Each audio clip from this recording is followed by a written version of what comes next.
안녕하세요. 오늘은 이제 용도 지역에 대한 기출문제를 풀어보고 그 다음에 용도 지구에 대해서 살펴보도록 할게요. 자, 86번 용도 지역은 토지를 경제적 효율적으로 이용하기 위하여 필요한 경우 서로 중복되게 지정될 수 있다.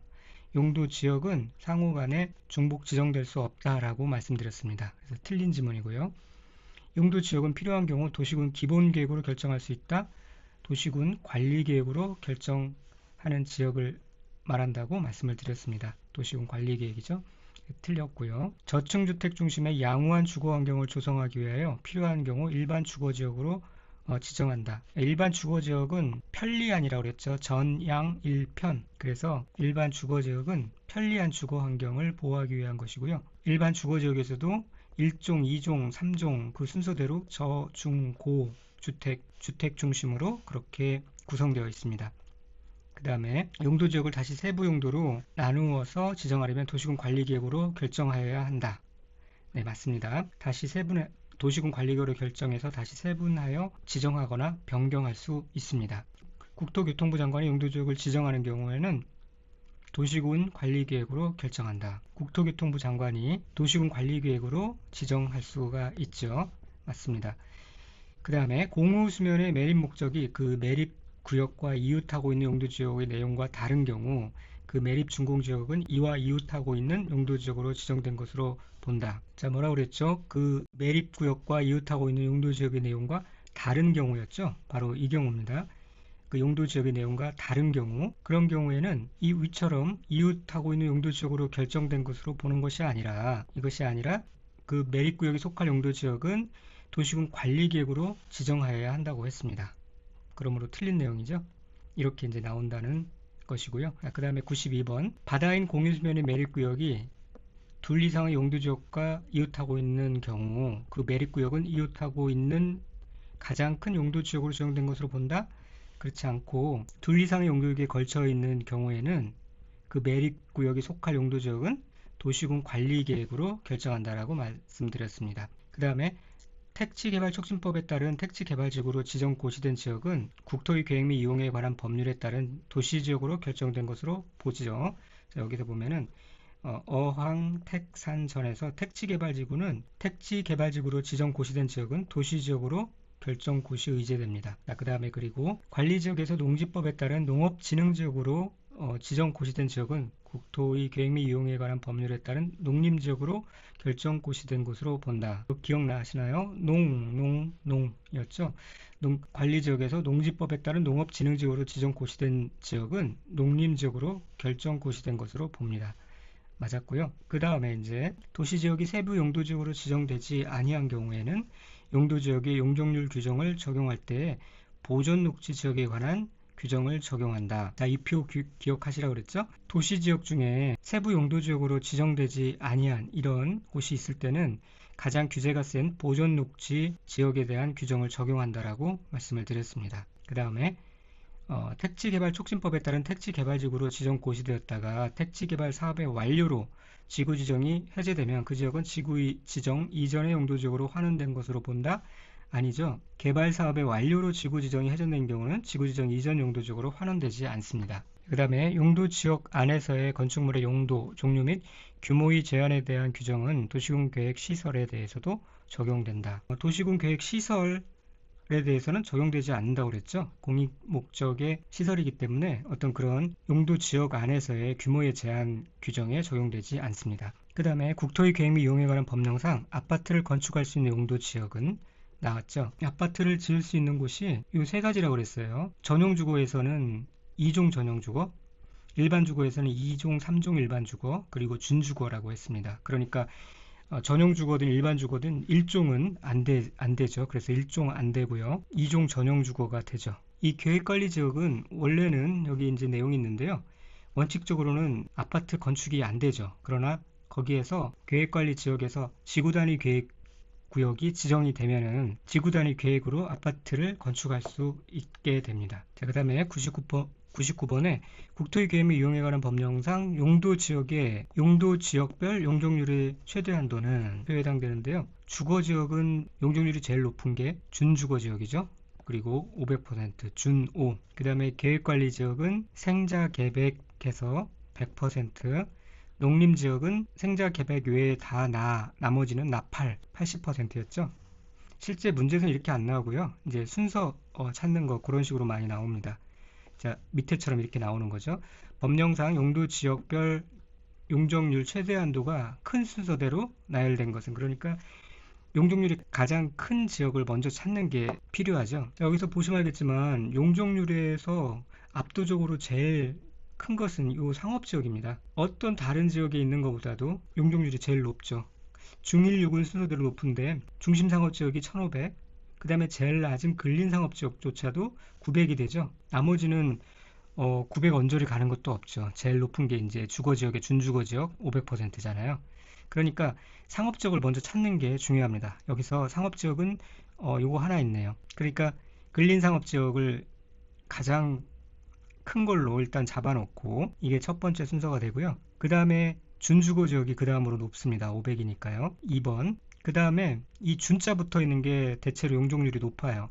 공업지역에서도 공부는 이제 300+5니까 300, 350, 400. 전일준, 중공업지역이 400인 거죠. 그러니까 세 번째 순서가 되고, 그 다음에는 이제 두 지역에 찾는 거는 쉽죠. 계획관리가 생자 계백에서 100입니다. 4번, 보존녹지가 나머지는 80에서 다섯 번째 순서가 되겠네요. 이런 식으로 순서를 찾으면 됩니다. 근데 이렇게 끝까지 찾기 전에 뭐 두세 개, 한두 개, 두세 개만 찾아도 이제 답은 찾을 수 있죠. 먼저 그래서 가장 큰 거, 뭐 두 번째 이 정도 찾고 그 밑에 이제 오지선다형으로 나올 테니까 그 밑에서 답을 고르기 시작하면 됩니다. 그 다음에 비슷한 유형의 문제를 계속 살펴보도록 할게요. 용적률의 최대 한도가 낮은 지역부터 높은 지역까지 순서대로 나열한 것은, 이번에는 낮은 지역이죠. 그런데 헷갈릴 필요 없이 그냥 가장 높은 걸 먼저 찾아서 맨 뒤에 위치하면 되니까요. 여기서도 상업지역을 찾으려 보니까 상업지역은 없죠. 그런데 주거지역이 두 개 있고 공업지역이 두 개가 있어요. 주거는 100+5인데 전, 일, 준 순서로 되어 있고 준주거가 가장 높죠. 준주거가 500%였습니다. 500. 그 다음 순서로 일반 주거지역에서도 3종 일반 주거는 300%였죠. 일단 이렇게 놓고 그 다음에 공업지역에서는 전, 일, 준인데 전용 공업지역이 300%였고 그 다음에 일반 공업지역이 350, 중공업지역이 400이었습니다. 답이 나왔죠. 자, 순서를 보면은 가장 낮은 거부터 잡으라고 그랬으니까 이게 1, 2, 3, 4 이렇게 잡으면 되겠습니다.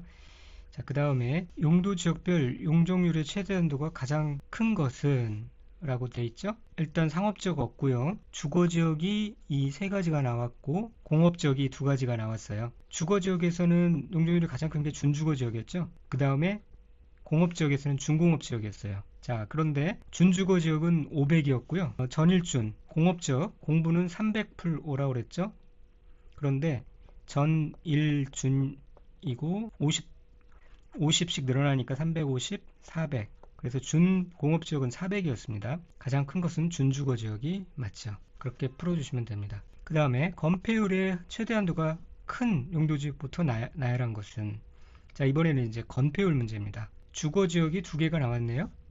그런데 건폐율은 2종 전용보다 1종 일반 주거가 당연히 크겠죠.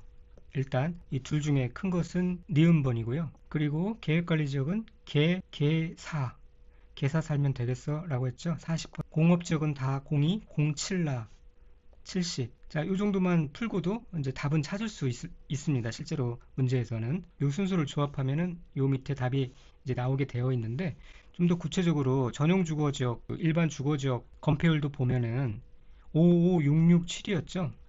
전용 1, 2, 일반 1, 2, 3.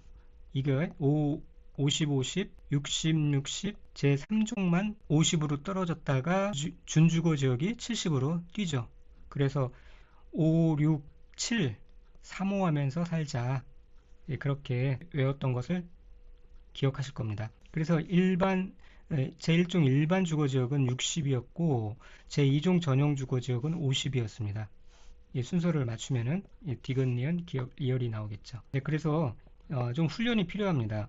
이런 문제들을 빨리 맞추기 위해서는 이것들을 기본적으로 암기를 해 놓으신 상태에서 빨리 답을 찾는 훈련들을 하셔야 됩니다. 그 다음에 국토의 계획 및 이용에 관한 법령상 도시지역 중 건폐율의 최대 한도가 낮은 지역부터 높은 지역으로 옳게 나열한 것은, 이 문제는 건폐율이고요. 건폐율이 낮은 것부터 이렇게 높은 것으로 나열한 건데 이 구조가 틀린 것을 찾는 거예요.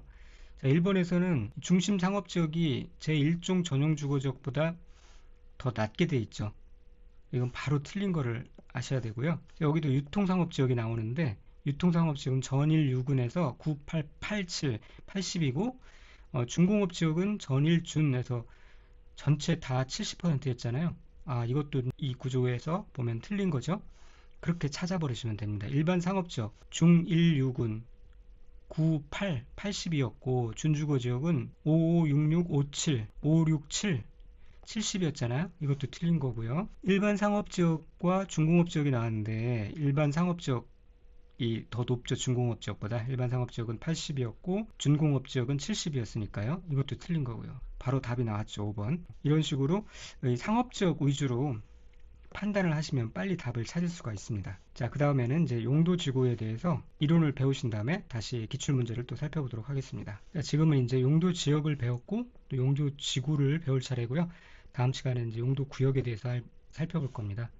용도지구는 그 의의가 용도지역의 제한을, 전 시간에 배웠던 용도지역이 있었죠. 그 용도지역의 제한을 강화 또는 완화하여 적용함으로써 용도지역의 기능을 좀 보완시키고 증진시키는 거예요. 그리고 증진시키고 경관 안정 등을 도모하기 위해 도시군 관리기구로 결정하는 지역을 말합니다. 그래서 그 다음에 나오는 용도구역의 제한을 강화 또는 완화시킨다라고 하면 당연히 틀린 내용이고요. 용도지역이 중심에 있고 그것을 좀 더 완화하기 위해서 혹은 강화하기 위해서 적용하는 것이 용도지구입니다.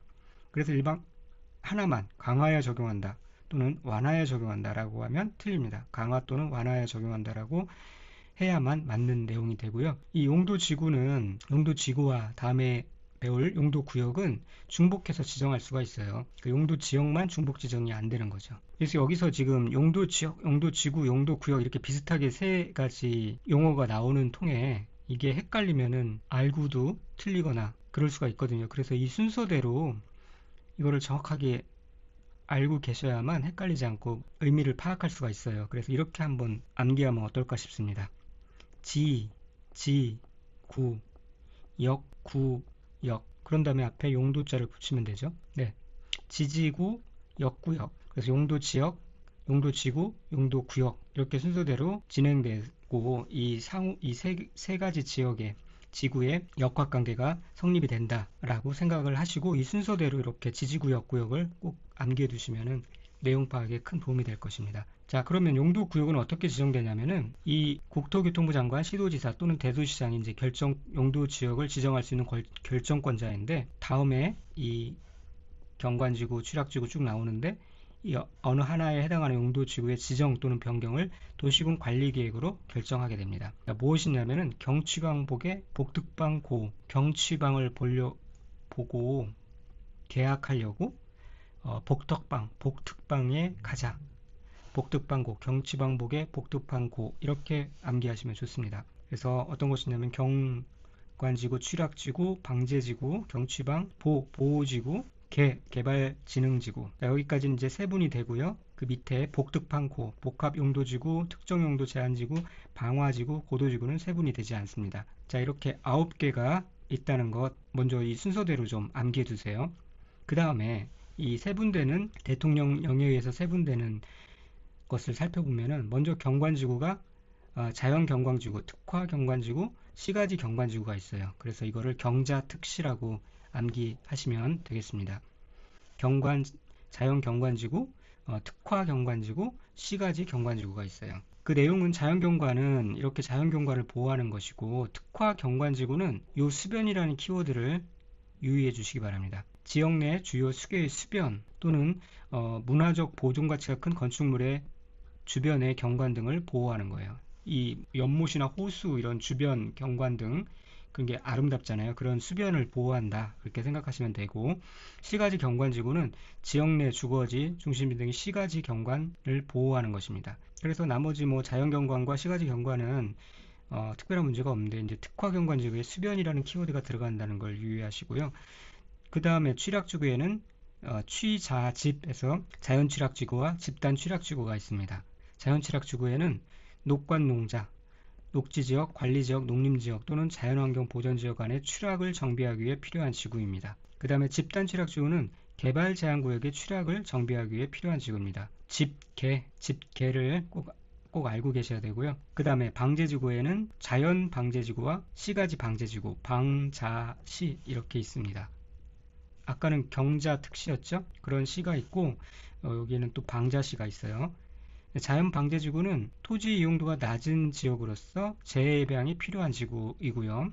시가지 방제지구는 시가지, 그러니까 건축물 인구가 밀집되어 있는 지역으로서 재해방이 필요한 지구입니다. 자, 그 다음에 이제 보호지구는 역사문화 환경보호지구와 중요시설물 보호지구와 생태보호지구가 있는데, 역사문화 환경보호지구는 문화재, 전통사찰 등 보존가치가 큰 시설 및 지역의 보호를 위해 필요한 지구이고요.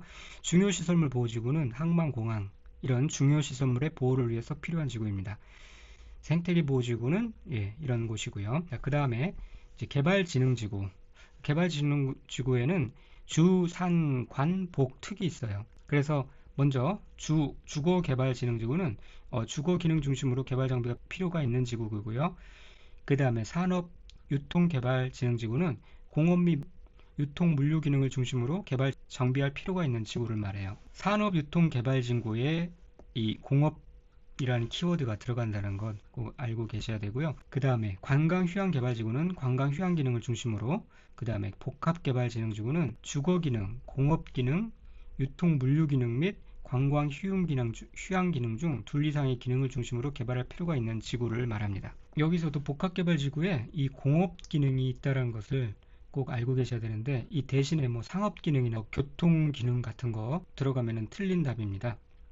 이 상업 기능이라고 해서 다 문제가 나왔었죠. 그래서 이것도 이제 복개발해주공 유휴, 그렇게라도 이제 암기를 하시면 되겠습니다. 특정 개발진흥지구는 특정한 목적을 위해서 개발할 필요가 있는 지구를 말하고요. 자, 이렇게 개발진흥지구는 다 개발진흥지구라는 단어가 붙어 있어요. 개발진흥지구, 개발진흥지구, 개발진흥지구. 그리고 지금부터 살펴볼 세분이 안 되는 지구가 복특방고가 있는데, 뭐 복합용도지구와 뭐 복합개발진흥지구 이런 게 좀 헷갈릴 수 있으니까 이렇게 구분해 두세요.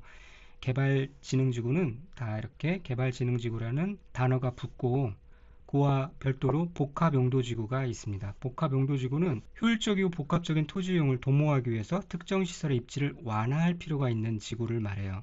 그래서 복합용도지구에는 일반 주거지역과 일반 공업지역과 이 계획관리지역에서만 지정이 가능한데, 이 부분에 대해서는 조금 이따 다시 한번 내용이 나오니까 살펴보도록 하겠습니다. 특정 용도 제한지구는 청소년 보호 등의 목적으로 오염물질 배출시설, 청소년 유해시설 등 특정 시설의 입지를 제한할 필요가 있는 지구를 말합니다.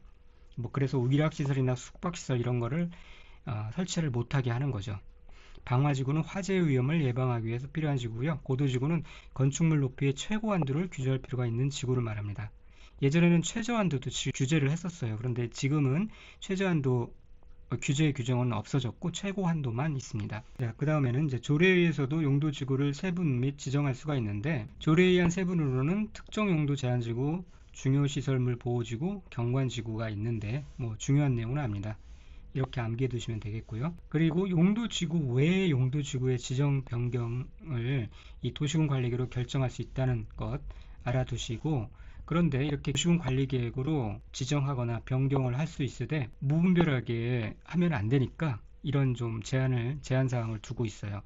이러이러한 부득이한 사유가 있는 경우에 한해서 지정 또는 변경을 해라. 그 다음에 용도지구 안에서의 행위 제한은 그 용도지구의 지정 목적에 달성에 필요한 최소한도에 그치게 하라. 너무 많이 행위 제한을 하지 마라. 그 다음에 용도지역 또는 용도구역 행위 제한을 완화하는 용도지구를 신설하지 마라. 자, 완화하는 용도지구를 신설하지 말라. 그런 거 알아두시고요. 이 방제지구의 지정에 대해서는 요즘엔 자연재해들이 많이 발생하니까 한번 주의 깊게 볼 필요가 있습니다. 연안 침식으로 인해서 심각한 피해가 발생하거나 발생할 우려가 있는 연안 침식관리구역으로 지정된 지역 혹은 풍수, 산사태 등의 동일한 재해가 최근 10년 이내에 2회 이상 발생해서 인명피해를 입은 지역으로서 동일한 재해 발생이 우려되는 지역에는 방제지구로 지정 또는 변경을 해야 합니다. 그리고 이 경우 도시군 관리계획의 내용에는 방제지구의 재해 저감 대책을 포함하여야 합니다. 자, 그렇게 알아두시고요. 용도지구의 건축 제한에 대해서 알아보도록 하겠습니다. 이 건축 제한, 용도지구의 건축 제한은 그 기본적인 원칙이 도시군 계획 조례로 정하는 거예요. 이렇게 도시군 계획 조례로 정하는 것이 경관지구, 방제지구, 보호지구, 특정 용도 제한지구 등의 용도 지구가 있고요. 이걸 도시군 계획 조례가 아니라 도시군 관리 계획이나 뭐 건축법 같은 걸로 정한다라고 하면 틀리겠죠. 그래서 예를 들면 이런 게 있는 겁니다. 방제지구의 재해 재감 대책에 부합하게 재해 예방 시설을 설치하는 건축물의 경우에는 용적률 혜택을 줘요. 그래서 주상공 지역에서 해당 용적률의 140% 이하의 범위에서 도시군 계획으로 정하는 비율로 할 수가 있다. 그렇게 40% 정도 더 혜택을 준다는 거죠. 재해 예방 시설을 설치하는 대신에요. 자, 그런데 이게 중요한 게 아니라 이 건축 제한에 예외가 있는데요. 위와 같이 도시군 계획 조례로 건축 제한하지 않는 용도 지구가 있다라는 겁니다. 고도지구 일단 도시군 관리 계획으로 정하는 높이를 초과하는 건축물을 건축할 수 없도록 도시군 관리 계획으로 제한합니다. 그 다음에 취락지구는 자연 취락지구 같은 경우는 이 아래와 같은 국토의 계획 및 이용에 관한 시행령으로 제한을 하고요. 집단 취락지구는 개발 제한국의 지정 및 관리에 관한 특별조치법, 소위 말하는 개특법으로 정합니다. 그래서 이 집단 취락지구는 개특법으로 정한다라는 거 알아두시고 고관, 자식, 집에 있는 개, 집게 이렇게 외워두시면 되겠습니다. 이 자연 취락지구에서 국토의 계획 및 이용에 관한 법률 이 시행령 별표 23과 같이 건축할 수 있는 건축물 가끔 시험에 나오는데 이 정도만 알고 계시면 됩니다. 4층 이하의 건축물을 건축할 수 있고요. 자, 그 4층 이하의 건축물에 속하는 것이 어떤 것이냐면은 단독주택, 1종 근린생활시설, 2종 근린생활시설, 동물 및 식물 관련 시설, 교정 및 국방시설, 방송통신시설, 발전시설, 장례식장 이런 것들을 이제 건축할 수가 있는데요. 이 중에서 2종 근린생활시설에서 이 노래연습장 같은 건 되지만 이 휴게음식점, 일반식점 이런 것들은 단란주점, 안마시술소 이런 것들은 안 된다는 것. 그 다음에 동식물 관련 시설에서도 이 창고를 지을 수 있으나 농업, 임업, 축산업, 수산업용만 해당된다는 것. 그 다음에 이 방송통신시설도 건축할 수 있고요. 장례식장도 건축할 수 있는데 동물 전용 장례식장은 여기에 해당되지 않는다는 것. 이 정도 알고 계시면 되겠습니다. 그 다음에 개발진흥지구는 지구단위 계획 또는 관계 법률에 의해서 개발 계획에 위반하여 건축물을 건축할 수가 없도록 그렇게 하고 있어요. 그런데 지구단위 계획 또는 개발 계획이 수립되기 전에는 개발진흥지구의 계획적 개발에 위배되지 아니하는 범위 내에서 도시군 계획 조례가 정하는 건축물을 건축할 수 있도록 하고 있습니다. 지구단위 계획 또는 관계 법률에 따른 개발 계획을 수립하지 아니하는 개발진흥지구에서는 해당 용도지역에서 허용하는 건축물을 건축할 수 있도록 해주고요. 그 다음에 복합용도지구에서의 건축 제한을 보면은 이게 아까 제가 뒤에서 설명드린다는 요 내용이었죠. 복합용도지구에는 이 효율적이고 복합적인 토지 이용을 도모하기 위해서 특정 시설의 입지를 완화할 필요가 있는 지구였고요. 이 복합용도지구는 일반 주거지역, 일반 공업지역, 계획관리지역에서만 지정이 가능하다고 말씀드렸는데 요거는 이제 좀 중요한 내용이니까 꼭 알고 계셔야 됩니다.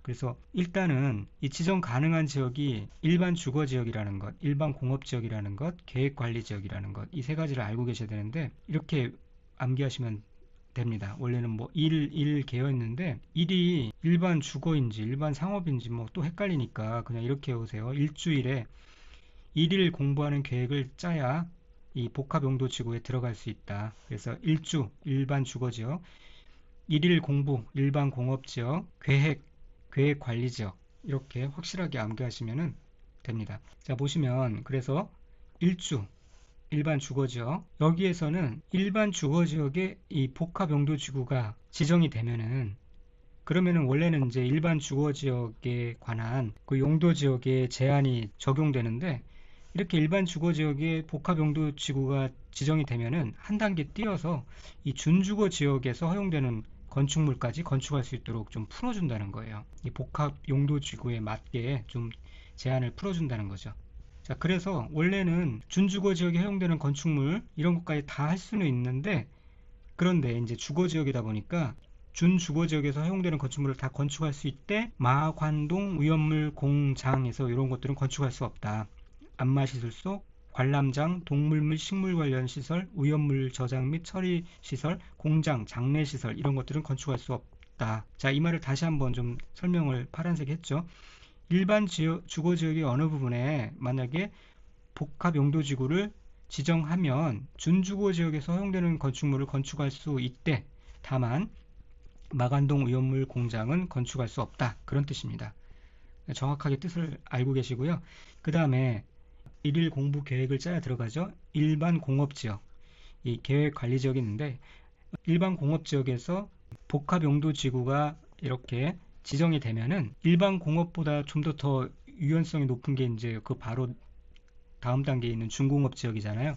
전 일준해서 이 준공업 지역에서 사용되는 건축물을 다 건축할 수가 있어요. 그러나 다만 노유자 시설, 아파트, 제2종 근린생활시설 중 단람, 주점 및 안마시설소는 건축할 수 없도록 하고 있습니다. 그래서 노유자, 아파, 단란, 안마 안 돼. 예, 노유자는 이제 연약하잖아요. 아픈데 단란 주점 가고 뭐 안마 이렇게 세게 하고 하면 안 되죠. 아픕니다. 그래서 노유자 시설, 아파트 이런 것들은 안 된다. 그 다음에 이제 계획관리 지역에서는 계획관리 지역에서 이제 복합용도구역이 지정이 되면은 제2종 근린생활시설 중 일반 음식점, 휴게 음식점, 판매시설, 숙박시설, 유원시설의 시설을 건축할 수가 있도록 그렇게 해줍니다. 자, 그래서 지금 살펴본 이 부분은 시험이 좀 세밀하게 까다롭게 나오면 나올 수 있는 충분한 부분이니까 그렇게 알아두시길 바랍니다. 자, 그 다음에 용도지역, 용도지구 및 용도구역 안에서의 건축 제한의 예외를 살펴보도록 하겠습니다.